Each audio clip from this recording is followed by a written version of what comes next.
नमस्कार, मैं लूनाराम और आप देख रहे हैं मेरा यूट्यूब और फेसबुक पेज। जब भगवान किसी परिवार पर दुख बरसाता है तो वो इसके दुख की जो सहने की शक्ति है वो भी परिवार की चली जाती है। ऐसा ही वाकया नज़र आया टापी माधोपुरा में रहने वाले एक परिवार के साथ।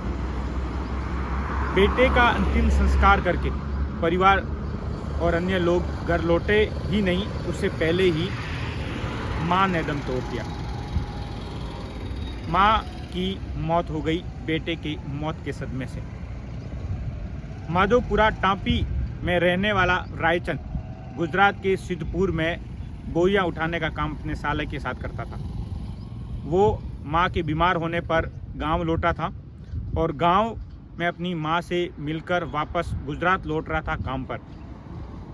वाहन में सवार होकर वो वापस लौट रहा था। उस दौरान हाडिसा के पास में पीछे से आ रहे ट्रक ने टक्कर मार दी और टक्कर में जो भीषण सड़क हादसा हुआ उसमें रायचंद की मौत हो गई। जिसके बाद में पुलिस को सूचना मिली, पुलिस मौके पर पहुंची, शव का पोस्टमार्टम कराया गया और शव परिजनों को सुपर्द किया गया। मामले में पुलिस ने मामला दर्ज करके जांच शुरू भी की। शव का अंतिम संस्कार करके वापस परिवार के लोग और अन्य लोग घर वापस लौटे, तब तक बेटे के सदमे से मां चंपा की भी मौत हो गई।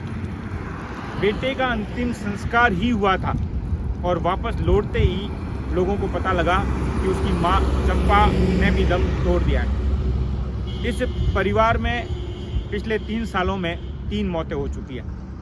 एक दुख भरी खबर है, एक दुख भरी घटना है कि एक ही परिवार में लगातार मौतें।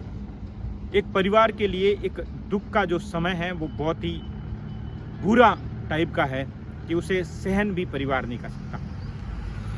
बेटे की मौत का सदमा इस कदर मां को लगा कि मां ने अंतिम संस्कार होते ही दम तोड़ दिया।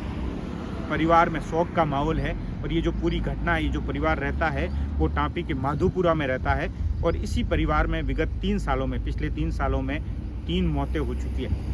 एक जवान बेटा जो इस परिवार का पालन पोषण करता था कमाई करके, जो गुजरात के सिद्धपुर में कमाई करता है और वो मां के बीमार होने पर मां को मिलने आता है और मिलकर वापस ही लौट रहा था कि एक सड़क हादसे में उसकी मौत हो गई और उसकी मौत के बाद उसके शव को परिजनों को सुपर्द किया गया। पुलिस जो कार्रवाई है वो पूरी की गई और जैसे ही बेटे का अंतिम संस्कार करके लोग वापस लौटे तो मां ने भी दम तोड़ दिया। एक ऐसा वाकया जो आज पूरे राजस्थान में लगातार सोशल मीडिया पर वायरल हो रहा है और हर कोई व्यक्ति की जो आंख है वो नम है, क्योंकि एक ये दुख भरी खबर है और दुख भरी इसलिए भी है कि बेटे के अंतिम संस्कार के कुछ ही पल में मां ने दम तोड़ दिया। तो मैं आपका साथी लूनाराम जालोर।